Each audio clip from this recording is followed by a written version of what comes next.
Hello viewers, welcome to my channel Express Learning, and today we are going to look at the poem The Lake Isle of Innisfree. Now this poem has been written by W.B. Yeats. W.B. Yeats was an Irish poet. ठीक है, और इस poem में हमें पढ़ना है about how the poet is not at Innisfree anymore, where he spent his childhood. तो बचपन इसका कहाँ गुजरा था? इसका बचपन गुजरा था इनिसफ्री में, और ये फिलहाल अभी इनिसफ्री में नहीं है. And how he is feeling very nostalgic for Innisfree, और इनिसफ्री के लिए इसको बहुत नॉस्टैल्जिया हो रहा है, बहुत मिस कर रहा है उस प्लेस को ये, और क्या करना चाहता है वो वहां पे जाकर के. तो इस पोएम में बेसिकली हमें वही देखना है. ठीक है, तो लेट्स स्टार्ट द पोएम. हम इस पोएम को लाइन बाय लाइन ही डिस्कस करेंगे. So this is the first stanza. In the first stanza, we have, I will arise and go now, and go to Innisfree, and a small cabin built there of clay and wattles made.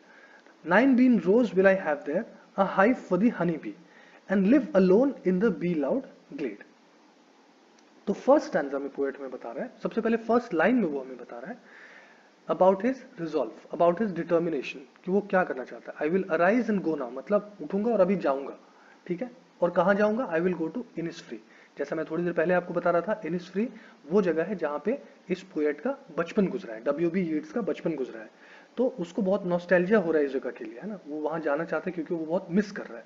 ठीक है, और जा करके क्या क्या करना चाहता है ये अब वो देखते हैं.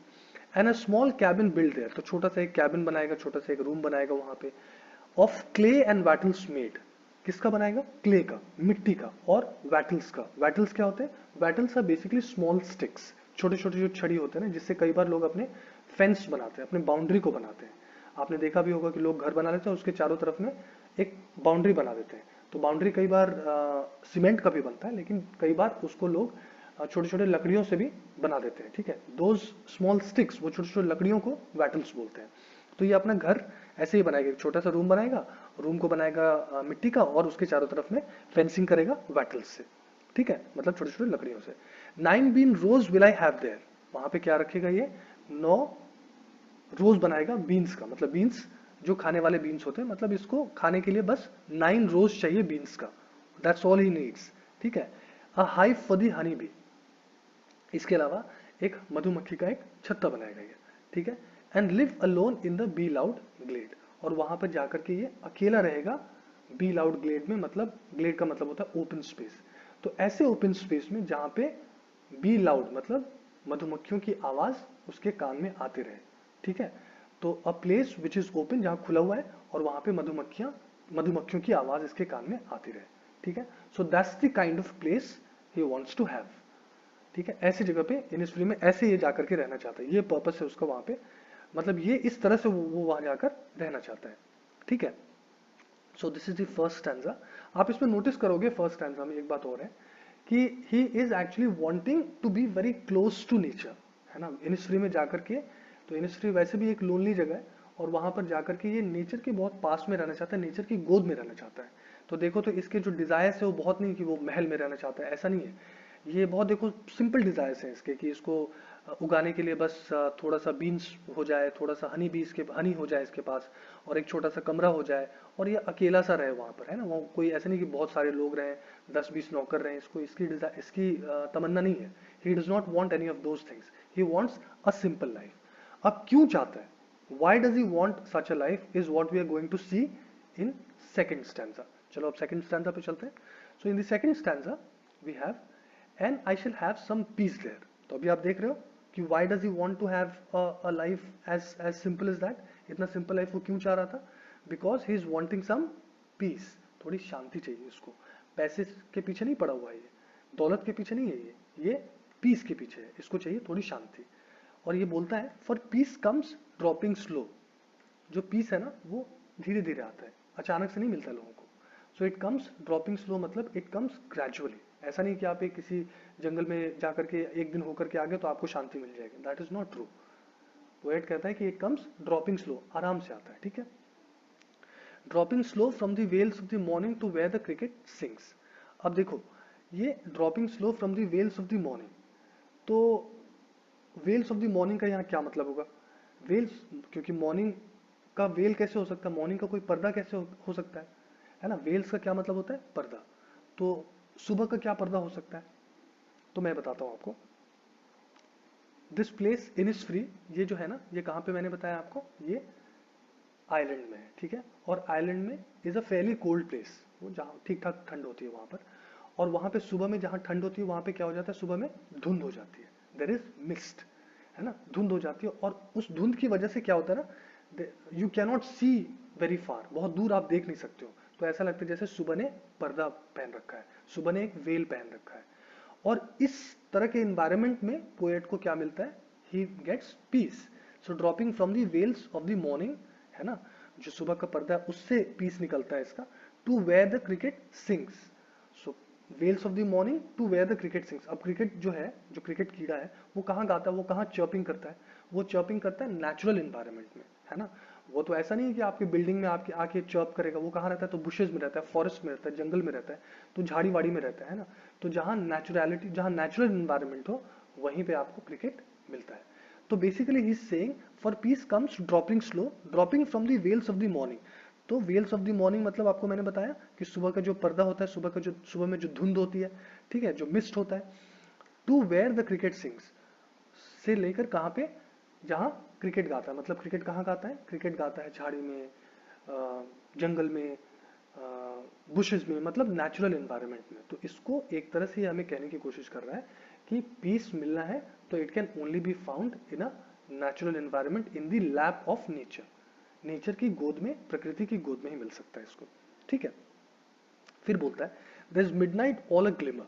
और वहां पे कहाँ पे, इनिसफ्री में मिडनाइट क्या है, जो मिडनाइट है मतलब आधी रात में, ऑल अ ग्लिमर मतलब सिर्फ ग्लिमर है वहां पे, है ना। ग्लिमर है मतलब बहुत जो टिमटिमाहट होती है ना तारों की, that is called a glimmer. Shining of the stars, that is called a glimmer. अब finding a glimmer in the city is not easy. अगर आप सोच रहे हो कि तारों की जो टिमटिमाहट है, तारे जो टिमटिमाते हैं वो आपको शहरों में मिले, वो आसान नहीं है, क्योंकि शहरों में इतने ज़्यादा लाइट्स तो पहले से ही होते हैं। वो स्ट्रीट लाइट्स होते हैं, फिर जो बिल्डिंग्स होते हैं बड़े बड़े, उनमें बहुत बड़े बड़े लाइट्स लगे होते हैं। तो कहाँ किसी को टाइम मिलता है कि वो तारों की टिमटिमाहट देख पाए? Does anybody get time, or does anybody get to see the glimmer of the stars? Nobody gets to see that. But if you are in a natural surrounding, अगर आप किसी नेचुरल जगह पे हो जो शहर से दूर है, जहाँ पे आर्टिफिशियल लाइट्स नहीं है, तो वहाँ पे आधी रात में आप क्या देख सकते हो, आधी रात में एक ग्लिमर देख सकते हो। कौन सा ग्लिमर देख सकते हो? तो स्टार्स का ग्लिमर देख सकते हो। स्टार्स की जो तारों का जो टिमटिमाहट होती है वो देख सकते हो, ठीक है। तो ये बोलता है वहां पे मिडनाइट्स ऑल अ ग्लिमर, वहां पे आधी रात में देयर इज अ ग्लिमर, है ना, glimmer of the stars. And noon a purple glow, और दोपहर जो होता है वो that is a purple glow. तो पर्पल ग्लो क्यों? क्योंकि the sunlight is there in the noon, है ना। At noon there is sunlight, और सनलाइट से जो एक पर्पल सा ग्लो होता है, एक बैंगनी सा एक ग्लो होता है, एक चमक होती है चारों तरफ, वो भी वहां पे वो देख पाता है। ये सब कहाँ हो रहा है, ये याद रखना, all of this is in Innisfree, because that is a natural place, है ना, natural place or a place which is far from the city. And evenings full of linnets wings, और जो शामें होती है ना, उसमें there is linnets flying everywhere. Linnet क्या होता है? Linnet is a kind of bird, ठीक है। जो शाम होता है उसमें चारों तरफ में क्या हो रहा है, ये बर्ड चारों तरफ फ्लाई करता हुआ दिखता है। अब ये again this is something that you will not find in cities. Cities में ना हमारे पास इतना टाइम होता है, और ना लिनेट्स इतने ज़्यादा आते हैं, ना जो बर्ड्स है उतने ज़्यादा होते हैं, ना वो इतना ओपन स्पेस में फ्लाई कर पाते, क्योंकि सारे ओपन स्पेस में तो बिल्डिंग्स बना लेते हैं हम, है ना। We make houses for living. तो वहाँ पे ये सब नज़ारा देखने को नहीं मिलता, लेकिन ये सब नज़ारा पोएट को कहाँ देखने को मिलता है? All of this can be seen in Innisfree, ठीक है। सो इसलिए ये वहां जाना चाहता है। Come to the next. So in the third stanza, the poet says, I will arise and go now, for always night and day I hear the lake water lapping with low sounds by the shore. तो he repeats this sentence, I will arise and go now, मतलब उसके पास probably एक और reason है, एक और कारण वो क्यों जाना चाहता है। पहले तो उसने बता ही दिया, क्योंकि वहाँ पे बहुत पीसफुल है, वहाँ पे जो नेचुरल इन्वायरमेंट है, इसलिए जाना चाहता है। एक और बात है जो वो हमें बताता है, why he wants to go. For always night and day, मतलब दिन रात, I hear the lake water lapping with low sounds by the शोर।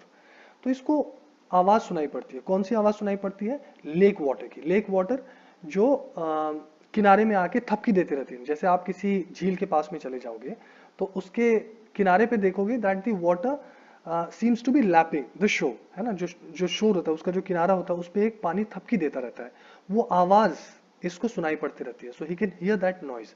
Now where is this lake? ये जो लेक है ये कहाँ पे है? ये जो लेक है कहाँ पे है? This lake is in Innisfree. ठीक है, ये यहाँ पे नहीं है जहाँ पे ये है, जहाँ पे ये काम कर रहा है वहां पे नहीं है, दैट इज इन इनिसफ्री. कैसे पता चलता है हमें? देखो अगले लाइन में पता चल जाएगा. While I stand on the roadway और ऑन द पेवमेंट्स ग्रे. तो अभी हमें फर्स्ट और सेकंड स्टैंजा में क्या पता चला था? That Innisfree is a place which is far of from city, city से थोड़ा दूर है. और ये देखो ये क्या बोल रहे हैं? While I stand on the roadway और ऑन द पेवमेंट्स ग्रे. तो ये रोडवे और पेवमेंट्स ये सब सिटी में ही होता है ना. सो इससे हमें पता चलता है कि ये फिलहाल अभी सिटी में है. ठीक है, और इसको ये जो आवाज सुनाई पड़ रही है ये सिटी में कोई आवाज नहीं सुनाई पड़ रही, मतलब सिटी में कोई लेक वाटर नहीं है. He can hear it in his mind. देखो, read in the next line. He says I hear it in the deep heart's core. तो ऐसा नहीं है कि इसको सिटी में कोई लेक है और उसकी आवाज सुनाई पड़ रही है तो इसको इनिसफ्री की याद आ रही है. That's not true. He can hear it in the deep heart's core, मतलब इसके दिल में हुआ आवाज है, उसके मन में हुआ आवाज है. So that means that it is, first of all it means that he is living in a city. वो कोई दूर में सिटी में रह रहा है और ये जो आवाज है ये इसके मन में चल रही है. और ये जो लेक है ये कहाँ पे है? ये इनिसफ्री में है. ठीक है, so these were the three stanzas of the poem. The rhyme scheme of the poem is A B A B. So 4 line में A B A B का rhyme scheme है. तो फर्स्ट लाइन राइम करेगा third line से और second line rhyme करेगा fourth line से. ये तीनों ही स्टैंजर्स पे एप्लीकेबल है. ठीक है, so I hope you manage to understand this poem. Thank you very much for your time.